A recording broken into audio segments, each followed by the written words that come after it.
राधे राधे। हरे कृष्णा। आप सबका कृष्णा दासी कृष्ण दर्शन में बहुत बहुत स्वागत है दोस्तों। अधिक मास, मल मास, पुरुषोत्तम मास के शुक्ल पक्ष की पद्मिनी एकादशी की पूजा विधि क्या है, चलिए देखते हैं। आज के दिन भगवान विष्णु, लक्ष्मी नारायण के साथ साथ शिव परिवार की भी पूजा करना बहुत ही पुण्य फलदायी माना जाता है। यदि आप लड्डू गोपाल जी की सेवा करते हैं, शालिग्राम जी की सेवा करते हैं, तो इस विधि विधान से आप पूजा करें, आपको अक्षय फल की प्राप्ति होगी। तो चलिए देखते हैं। पहले एक पात्र ले लेंगे, इसमें कुछ फूलों की पंखुड़ियाँ डाल देंगे। आप चाहें तो स्वास्तिक बना सकते हैं, ओम लिख सकते हैं। खाली पात्र में स्नान कभी न कराएं। इसके बाद इस तरह से देखिए पात्र में विराजमान करा देंगे।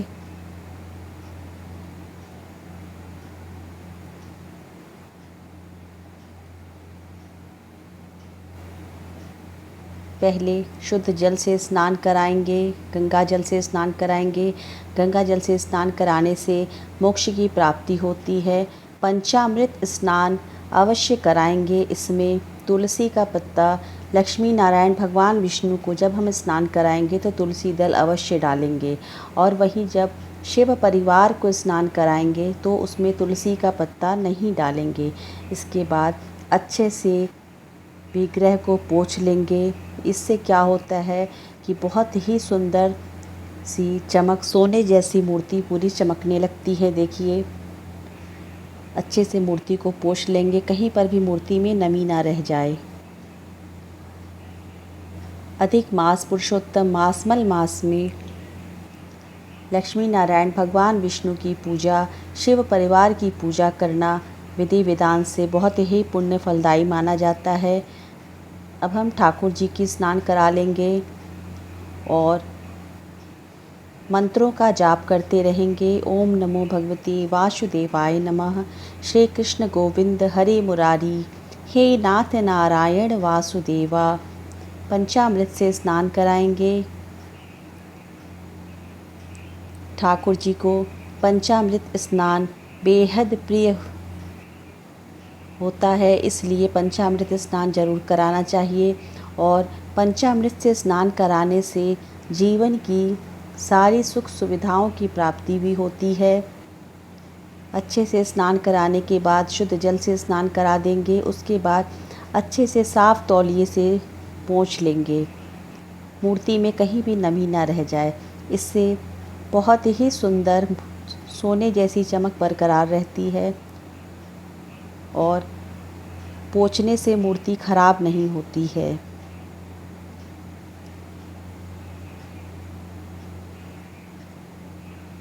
पंचामृत स्नान कराने से बहुत सुंदर चमक भी आ जाता है विग्रह में।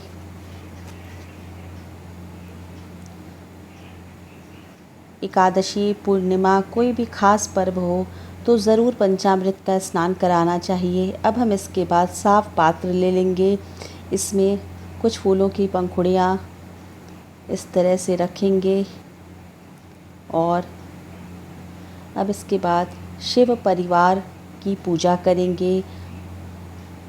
पुरुषोत्तम मास में लक्ष्मी नारायण भगवान विष्णु के साथ साथ शिव परिवार की भी पूजा करना बहुत ही पुण्य फलदायी माना जाता है।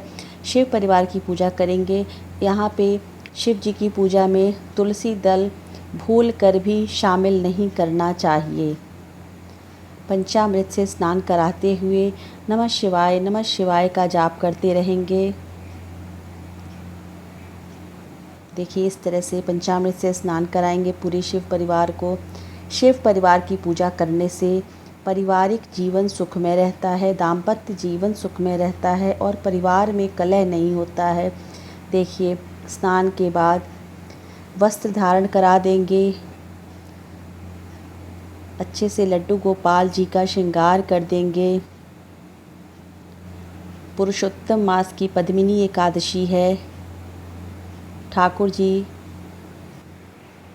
तुलसी की माला धारण किए हुए हैं और बहुत ही सुंदर लग रहे हैं। बहुत सुंदर श्रृंगार हुआ है। अब भगवान विष्णु को पीले रंग की पुष्पमाला पहनाएंगे तुलसी की माला पहनाएंगे। पूरे विधि विधान से इस तरह से पूजा करेंगे। ये वैजयंती माला है, इसको धारण करा देंगे यदि आपके पास है तो।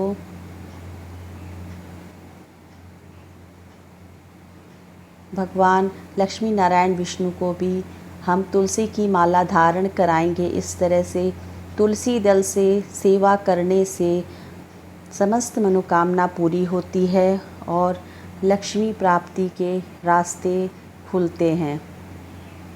देखिए इस तरह से अच्छे से श्रृंगार कर देंगे, पूजन कर देंगे, वस्त्र धारण करा देंगे।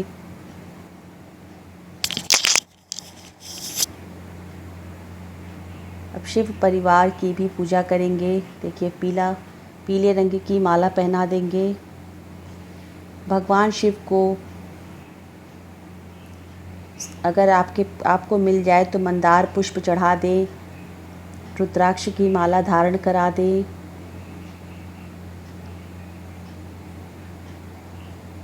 इस तरह से सेवा करें।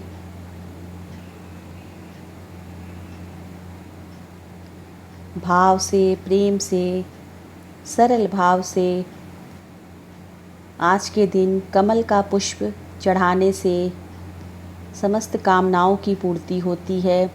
पद्मिनी एकादशी के दिन भगवान विष्णु को कमल का पुष्प ज़रूर चढ़ाना चाहिए। माँ लक्ष्मी को गुलाब का पुष्प चढ़ा दें। इस तरह से पुष्प सेवा ज़रूर करें।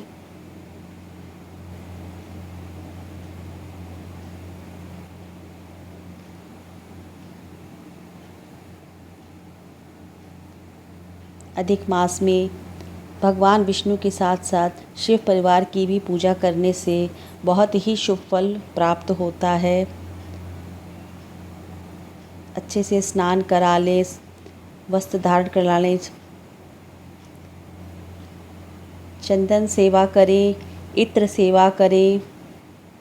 शिव जी को चंदन लगा दें, भगवान विष्णु को चंदन लगा दें, ठाकुर जी को चंदन लगा देंगे और फिर वही चंदन अपने माथे पे लगा लेंगे। वो भगवान का आशीर्वाद हो जाता है और सदैव भगवान की कृपा बनी रहती है। इसके बाद रोली कुमकुम से माता पार्वती और लक्ष्मी जी को तिलक कर देंगे।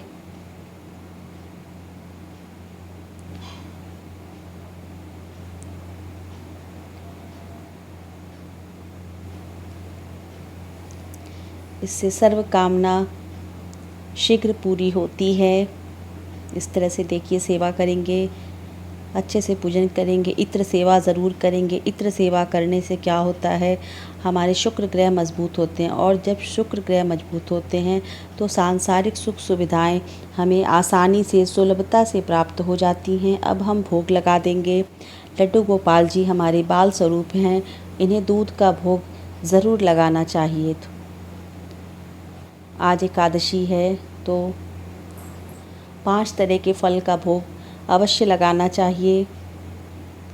अगर एकादशी गुरुवार के दिन पड़ती है तो यदि आप केले का भोग लगा रहे हैं तो उस प्रसाद में केले को आप सेवन नहीं कर सकते हैं, उसको आप दान कर देंगे।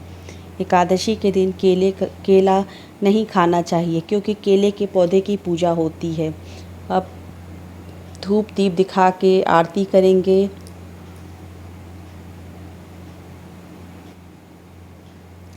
आरती करने से हमारे पूजा में हुई त्रुटि को भगवान क्षमा कर देते हैं, इसलिए धूप दीप दिखा के आरती ज़रूर करनी चाहिए। इससे जो भी गलती सही हुई है भगवान से माफ़ी मांगनी चाहिए कि हे भगवान, हम तो नादान बालक हैं, आप ही के बच्चे हैं। अगर जाने अनजाने हमसे कोई भूल हुई है, कोई गलती हुई है प्रभु, तो हमें क्षमा करिएगा, हमारी गुनाहों को माफ़ करिएगा प्रभु और सदा अपने चरणों से लगाए रखिएगा। ऐसी प्रार्थना करके भगवान से क्षमा याचना करनी चाहिए। भगवान को आरती दिखाएं।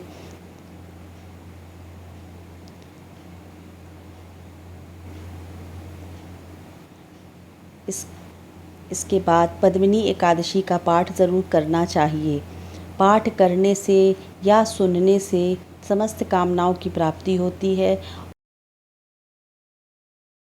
करने मात्र से या सुनने मात्र से आपके जीवन की सारी परेशानियां दूर होती हैं।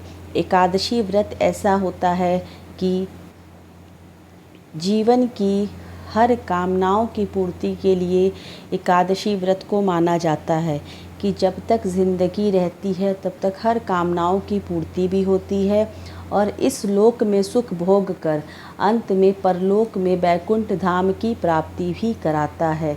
ऐसी महिमा होती है एकादशी व्रत की। इसीलिए कहा जाता है कि एकादशी व्रत ज़रूर करना चाहिए। अगर व्रत नहीं कर सकते हैं तो कुछ नियमों का पालन करके कुछ अंश तो आप ज़रूर प्राप्त कर सकते हैं। इस तरह से आप एकादशी की पूजा करें, एकादशी माता की आरती करें, विष्णु सहस्त्र नाम का पाठ करें, विष्णु चालीसा का पाठ करें तो आपके जीवन में भगवान विष्णु लक्ष्मी नारायण की असीम कृपा प्राप्त होगी, ठाकुर जी की कृपा प्राप्त होगी और साथ में शिव परिवार की कृपा भी प्राप्त होती है। क्योंकि ये एकादशी पद्मिनी एकादशी 3 साल के बाद ही पड़ता है जब अधिक मास आता है। ऐसे में इस एकादशी का महत्व और ज़्यादा बढ़ जाता है। इसलिए अगर संभव हो तो ज़रूर करें इस एकादशी के नियम का पालन, पूजन, वंदन, तप और दान पुण्य अवश्य करें। व्रत के दौरान द्वादशी के दिन सुबह स्नान आदि से निवृत्त होकर पूजन करके आप सुपात्र ब्राह्मण को दान दक्षिणा देकर ही पारण करें तो आपका व्रत संपूर्ण माना जाता है। इस तरह से कथा पाठ करने के बाद भगवान लक्ष्मी नारायण की, श्री जगदीश्वर की आरती ज़रूर करें तो आपको एकादशी के पूरे फल की प्राप्ति होती है। साथ में आप शिव परिवार की भी आरती करें। तो इस तरह से आप करें पद्मिनी एकादशी की पूजा समस्त कामनाओं की पूर्ति के लिए। ऐसे भगवान को प्रसन्न करें, आपके जीवन की सारी दुख दूर होंगे, जीवन में सुख ही सुख रहेगा, पारिवारिक कलह का नाश होता है और दाम्पत्य जीवन में भी मधुरता बनी रहती है। क्योंकि शिव परिवार की पूजा करने से पति पत्नी में, दाम्पत्य जीवन में परस्पर प्रेम बना रहता है। इसका साक्ष्य स्वयं भगवान शिव और माता पार्वती हैं, स्वयं माता लक्ष्मी और भगवान विष्णु हैं। तो मैं उम्मीद करती हूँ कि आपको ये पद्मिनी एकादशी की पूजा विधि की जानकारी अच्छी लगी होगी। तब तक के लिए राधे राधे, हरे कृष्णा हरे कृष्णा। घर घर तुलसी ठाकुर सेवा, घर घर तुलसी ठाकुर सेवा, दर्शन गोविंद जी को, सखी मोहे लागे वृंदावन नीको। राधे श्याम श्याम श्याम, राधे श्याम।